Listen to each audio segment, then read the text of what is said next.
Hello and welcome to NDTV 24/7. I'm Priyanshi Sharma. Our lead story, the Punjab governor, Banwarilal Purohit, has denied permission for a trust vote called by the Aam Aadmi Party government on September 22nd. Now, he withdrew his earlier permission, citing absence of specific rules regarding summoning of the assembly for considering the confidence motion that was called by the Punjab government.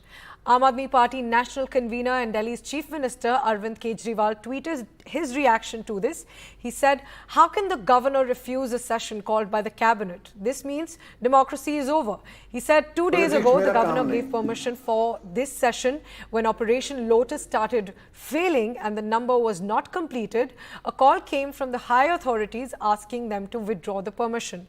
He said today the country has a constitution on one side and Operation Lotus on the other. Pratap Singh Bajwa जी हुणी ਇਹ ਲਿਖ ਕੇ ਦੇ ਕੇ ਆਏ ਨੇ ਕਿ ਜੀ ਕੋਈ provision ਨਹੀਂ ਹੈਗੀ ਕਿ ਜੀ ਇਹ ਨਹੀਂ ਹੋਣਾ ਚਾਹੀਦਾ ਹੈਗਾ। ਤੁਸੀਂ ਅਮਿਤ ਸ਼ਾਹ ਹੋਣਾ ਦੇ ਇਸ਼ਾਰੇ ਤੇ ਜਾਂ ਬੀਜੇਪੀ ਦੇ ਇਸ਼ਾਰੇ ਦੇ ਉੱਪਰ ਤੁਸੀਂ ਉਹਨਾਂ ਦੀ ਬੀ ਟੀਮ ਬਣ ਕੇ ਕੰਮ ਕਰ ਰਹੇ ਹੋ।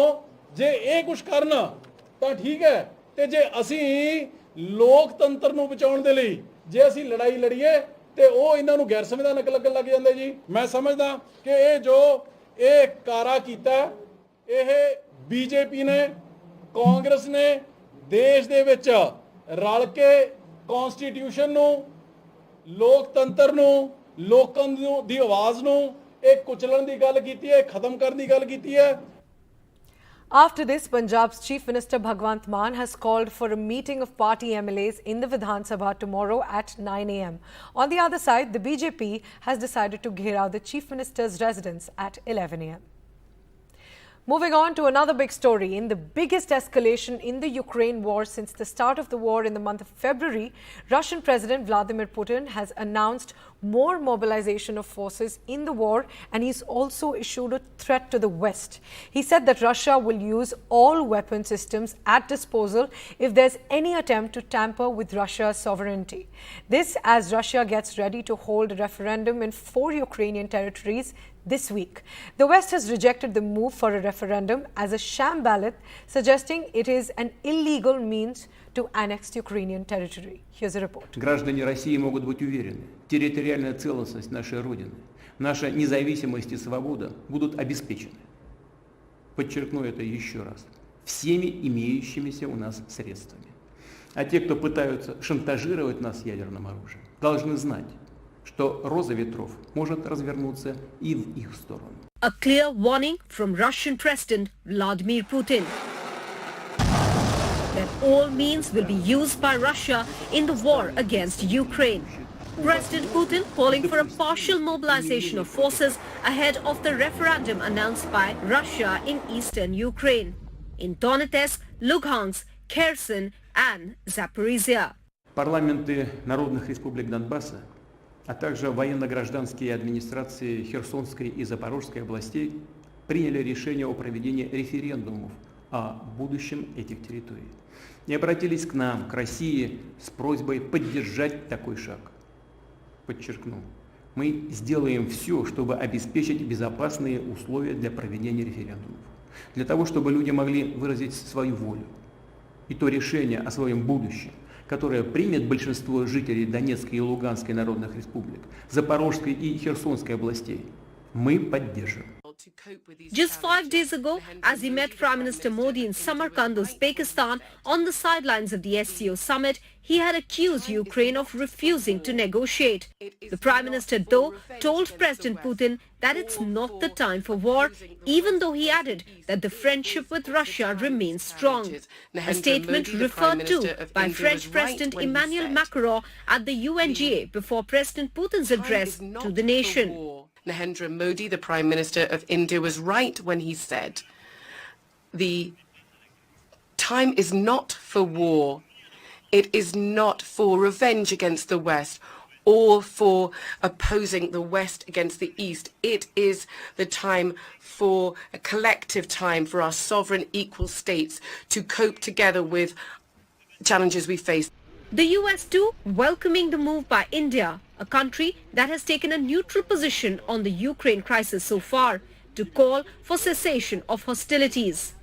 I think what Prime Minister Modi said, a statement of principle on behalf of what he believes is right and just, was very much welcomed by the United States. Even as the West has already rejected any referendum, calling it a sham ballot, Russia has called 300,000 reservists as it makes the move, which West believes is to annex more Ukrainian territory in the face of the reverses suffered in Kharkiv last week.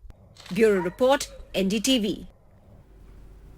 Meanwhile, US President Joe Biden has said that Putin has made an overt nuclear threat in complete disregard to the non-proliferation regime. Just today, President Putin has made overt nuclear threats against Europe and a reckless disregard for the responsibilities of the non-proliferation regime. Now, Russia is calling up more soldiers to join the fight, and the Kremlin is organizing a sham referenda to try to annex parts of Ukraine, an extremely significant violation of the UN Charter. This world should see these outrageous acts for what they are. Putin claims he had to act because Russia was threatened. But no one threatened Russia, and no one other than Russia sought conflict. Whoever you are, wherever you live, whatever you believe, that should make your blood run cold. And now to news back at home. For the first time in 22 years, the Congress party will see elections for the chief of the party. However, one likely contender remains on the edge. Rajasthan's Chief Minister Ashok Gehlot seems to be aiming for a double role of becoming the party's president and also staying the Rajasthan Chief Minister. He met Congress's interim president Sonia Gandhi, who told him that she won't take any sides. Sunil Prabhu and Shrija report on this battle that will be held on October 17th. Ashok Gehlot in Delhi today to meet Sonia Gandhi to try and persuade the High Command to keep him on as Rajasthan Chief Minister even if he becomes party president. Before his meeting, he claimed that any Congress member can hold two posts. अपनी रहना नहीं रहने की बात मैं नहीं कर रहा हूँ वो तो समय बताएगा कि मैं कहाँ रहूँ कहाँ नहीं रहूँ कांग्रेस अध्यक्ष चुनाव ओपन है इसमें कोई भी खड़ा हो सकता है. The Congress constitution has no bar on holding two posts. But a declaration adopted by the Congress party in Udaipur on 15th May 2022 clearly says one man, one post. After Gehlot's meeting with Sonia Gandhi, Congress General Secretary K.C. Venugopal said Sonia Gandhi had told Gehlot that the Gandhis would not take sides and would be neutral, that no candidates would be endorsed by the Gandhis, and that the one man, one post issue would depend on who was contesting. Former Chief Minister of Madhya Pradesh, Digvijay Singh, told NDTV that Mr. Gehlot will have to quit as Chief Minister if he is elected to the top post. But Mr. Gehlot is pulling out all stops to block his rivals, Sachin Pilot, from becoming Chief Minister. Pilot, who flew into Kerala to accompany Rahul Gandhi on the Congress's Bharat Jodo Yatra, told NDTV whether he or Gehlot becomes Chief Minister is up to the Congress. Is it a unanimous decision right now what we are looking at in terms of, for the CM's post? If Mr. Gehlot gives up his CM's post. So 2018 when the elections were held, all elected MLAs, all of us, we got together and we left the decision of who will become Chief Minister to the party president at that point. Nothing has changed. So whoever will lead, who will work in what position, all that decision will be taken by the Congress leadership. Whether it's Mr. Gehlot, whether it's me, whether it's any leader in any state, we've all said that publicly. So I think there is no debate or a counter-argument to that. In Delhi, Shashi Tharoor, who is fighting the Congress elections, visited the Congress party office to meet Congress poll panel chief Madhusudan Mistry and inspect the list of voters. How did it go, sir? Was he satisfied? Is he happy that there is full, clear, transparent system? Very well. He is satisfied. He saw the list and so on.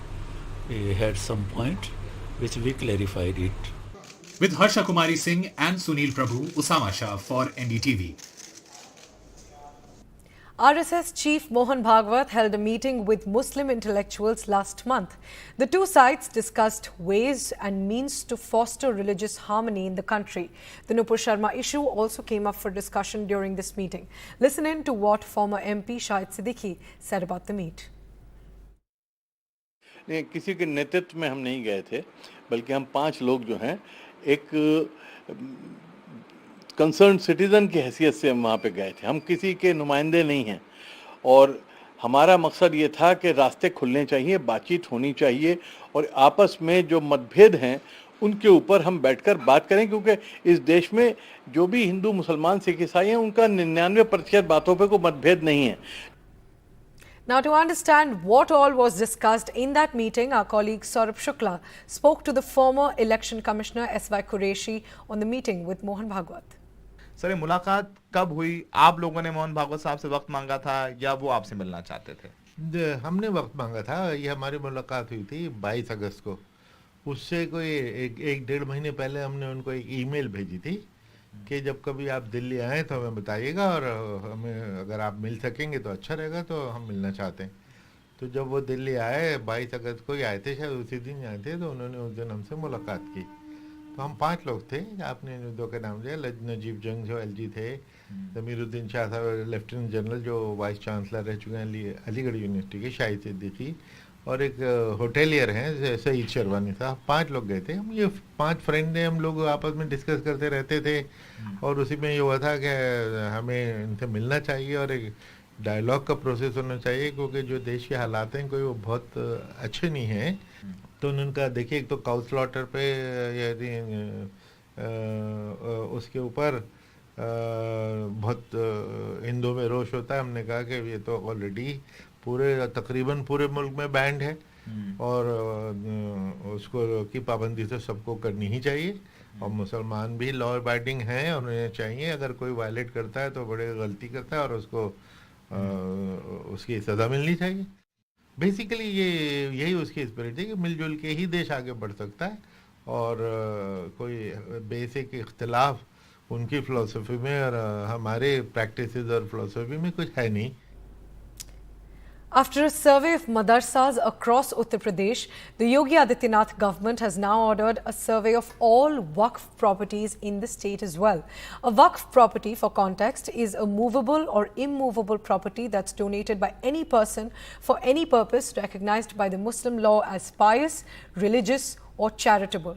MIM chief Asaduddin Owaisi has already rejected this move, calling it illegal. He also questions why is there no such survey of temples.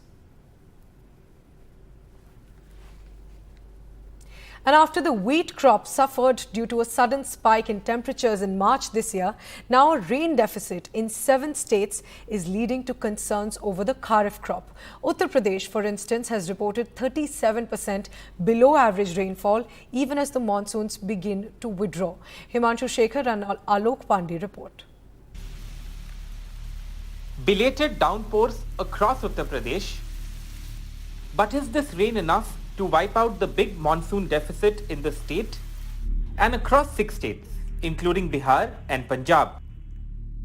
According to data released by the Indian Met Department, Uttar Pradesh has the biggest monsoon deficit this season at a huge -37%, followed by Bihar at -30%, Punjab at -21% and Jharkhand at -20%. The northeastern states of Manipur, Tripura and Mizoram are rain deficient too. पूर्व उत्तर प्रदेश, बिहार, झारखंड, इसमें impact तो आ रहा है news में. हमारे पास वो data नहीं होता है, रेन कम है. The big worry here is about the impact of deficient rainfall on the sowing of important kharif crops, especially in major rice producing states like Uttar Pradesh, Bihar, Jharkhand and West Bengal, where sowing this year has been much lesser than last year, and there are worries about its impact on the output too.